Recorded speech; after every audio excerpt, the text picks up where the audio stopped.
apparently 3 times since the Falco switch. They got some stats. They might be running some sort of head-to-head like new neural network technology on stream. So keep an eye out for that. But yeah, Fiction plays Falco.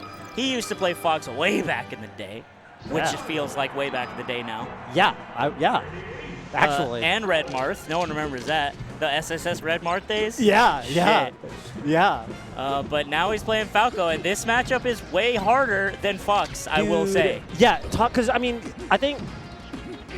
well, that'll happen, first of all. You play a good bit of Falco.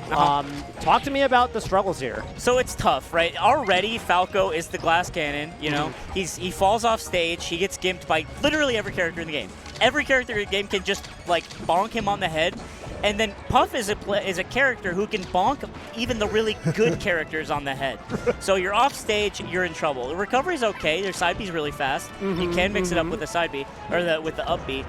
But you're ultimately struggling to get kills unless things like that connect. Right, but that was like a setup. That was like that was a confirm. It wasn't like, I'm thinking of like Fox, right? It's like up throw, up air. That's just, it's simple. If you get a grab, you can get a kill. Or just up smash sometimes. Grab itself, see, okay, that can happen to you. Right. At home.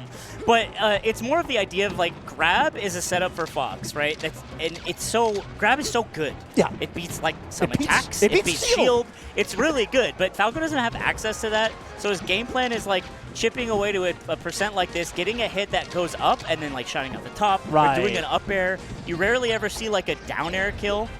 Right. Really rare. Yeah. Because Puff is just hard to edge guard. Like, Puff will probably make it back. Yeah, there you go. Grabs the ledge. Just have to be a little bit intelligent with how you spend your jumps off stage. But, hey, I do think that, like, Fiction, like, my mental model of Fiction as a player is, like, his playstyle is such that he will eventually figure this out. It's like you said, it's hard.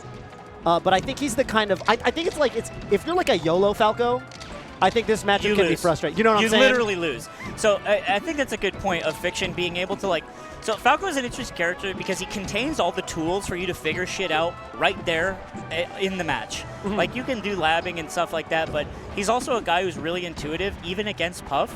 But the problem is your mistakes just cost so much more than Puff's mistakes.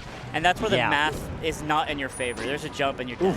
Just like that. Yeah, I like how you brought up, like, Falco's got a good recovery in the sense that, you've got side B. That was a cute edge cancel from Hbox. That's cool. But on the flip side, if you're wrong once, you die.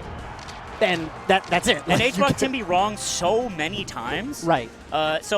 Which is kind of beautiful. It creates this really cool tightrope of why, matchups like this are really sick. Even Fox, Puff, obviously. Yeah, I like it.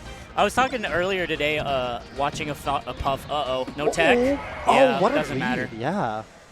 That rests both potential and kinetic energy is terrifying. Yes. The fact that it can one-shot you. Right. But also the fact that you have it available to use creates this this Cold War of fear. Yeah. And it's like, dude, no one else has that. No one else has that. Not the way Puff does. Dude, it is to the point where, like, I remember one time, this is a long time ago, I was fighting, I don't remember why, I was fighting a Kirby, and the Kirby up-tilted me.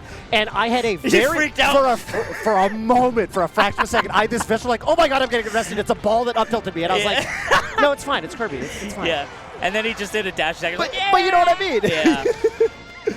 It's so true. It's pretty interesting because, like, the same condition can be achieved if you're, like, playing against a Fox and you're high percent. Okay, now the up smash is this big thing that explodes you. Right. But with Puff, it's like it's all day, all long, and that's crazy. That's very true. It's very, very true.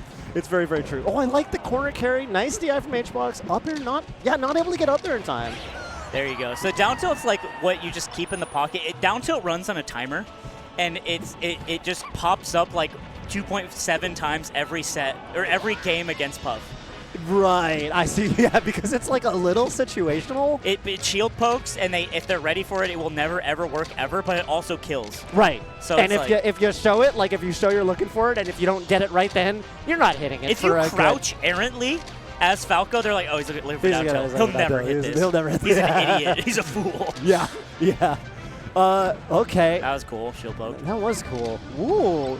Yeah, Fiction down to just kind of I mean, I like everything he did up until he somehow ended up in the corner, but he's down to crouch. He's down to scratch. That's really smart, too, in the corner, because the Puff just wants you to jump and lose that crouch cancel ability, especially as Falco. You fly off the edge and you hate your life.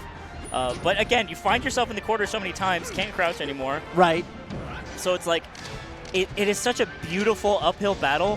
When Falco beats Puff, the world stops and pays attention. I know exactly what you mean. I'm not even a Falco player, and I know it's Remember Ginger? Ginger was the down smash. The down smash was great. Hype. We all remember where we were when that down smash hit. That was an amazing down smash. Yeah, absolutely, absolutely. That time Mango did it in pools at Summit. Oh my God. That's why I love the idea of Fiction playing against HBox, because I think he's the guy who's like up next to make us feel that moment again. Yes. Right? Of the people that haven't done it. Unless he has. Sometimes I'm just dead ass wrong and someone's like, actually Fiction beat HBox. I don't think that's happened. Yeah. And if he did, I don't remember it, so there. Honestly, if he did, it was probably Fox, right? Like, yes. Yeah, it's just a pretty recent switch. There haven't been that many IRL events since then. There's that down kick, goes for it again. Sometimes you can do it twice. That's also the fun part. Right, because they don't expect it. But now it's probably on cooldown. Well, now the Puff's at 0, so it's not killing. But, you know. Oh, no! Oh! It's just like that. I know, Shep. I know. What's wrong? Shep, tell me what's wrong with the controller. And you know, sometimes there's nothing wrong, but you just gotta get it out. You just gotta get it out of your system, you know. The set we played on stream, I'm looking at my controller like it fucking said something like about my mom, and it's like my controller's fine. Right. But Right. I feel it. Oh my goodness. And yeah, Shep running it back to FD, which, frankly, I have always thought you want platforms here. I'm not going to do the commentator thing. I was like, questionable counter pick, but I'm kind of doing it. Yeah, I think it's okay, right? It's like, because we've already seen Juan's ability to reaction tech chase rest on platforms. It's how he killed Shep in the first game. That's true. So it's like, look, rests. if you're going to get up thrown, you might as well land and roll away. That's a good point. Yeah, no, that's actually a really good point. If you DI the up throw, you probably don't get rested here. So you're probably fine. Yeah. That downer does poke below the ledge. That downer is really freaking good. I've talked about this before when I watch HBox. Oh, barely. When he lost to, I think it was Wizzy at, what was it? It was before COVID. I think it was Gommel. Okay. Yeah. Oh my God. Gonna live. It's crazy that he lives that, and he's back. He's back. But when we see HBox lose, it's typically because he misses like 2 edge guards in the set. Okay, come on. He is drilling him. Yes. And that's what it takes. Right. Miss arrests or something, right? Miss arrest. Miss arrest will also do it. Tafo's theory is that if he misses arrest, like Leffen can beat him. But back in the day. But so there's this idea that like you are only as good as bad as Juan is playing. Hang on, wait, I gotta. Okay, I'm sorry. No, and this sounds redundant because like Melee is about who makes the first mistake, but it's more like if Juan is playing on his game, I feel like it's a 90% shot that he wins. Yeah. But it's the fact that he misses edge guard sometimes, he does barely, and that's where we see these wins start to extrapolate. Very good point. Right, and it's almost like you don't want it to feel like it's like he needs to be playing poorly or missing stuff for you to win. But that's what I'm saying, though. But that's kind of where it happens. You're right. I am brave enough to say that a perfect Juan is unbeatable. By anybody. Even Cody Schwab. Even Cody Schwab? Even Cody Schwab. I love it. I got to think about that. And that bravery is something that you can only find on Slime commentary. I love it. All right. Fiction, last stock. I think HBox toyed with the idea. No, you're not going to rest him there. That would just be too much BM.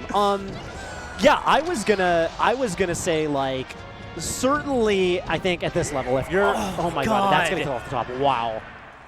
That would have catch with the up air, too. Going into your theory a little bit, okay, well, there's then the concept of, and it's funny because Mango's talking about this very recently. Mango's talking about it, I think, on stream, and I guess he was playing PP back in the day, and he's like, I got to give PP this one. I was playing PP back in the day, and I was like, missing, whatever, it's friendly. And he's like, I'm playing so bad. And then PP was like pushed up his glasses. Did you ever stop to think that I made you play bad? so, which is to say, does Cody make HBox play bad, and how does that fit into the theory, and vice the slime versa, theory? right? Right? And you know what? I think to spin it back around to HBox being an unbeatable Thanos of a man is that we see a lot, like there's an obvious trend that is all in our heads where HBox plays worse online, but in person, he's that guy. Yes. And I think that comes down to he makes you make mistakes because of like this element of pressure and tension and IRL fear that cannot be achieved online, and that adds, again, to make him make mistakes, make the opponent make mistakes. Right. Which is badass. Look at the... L cancel rate. My eyes are drawn to the damage differential. That is did crazy. 1.5 times as much damage as HBox and got 3-0'd. Dude, remember we were watching Amsa and Kadoran on the other screen over there before the stream started, and Tofor, and we were like, yeah, it's easy for Kadoran. You just gotta get 1,000% a game. Because Amsa was like at 4 stocks at fucking 250%. We were like, yeah. And that's just how it is. That's a crazy stat. Also, L cancel rate is a very rude stat. Oh, that is a very rude stat. That's rude. That is so rude. No one needs to know that. I bet, and you know what? I bet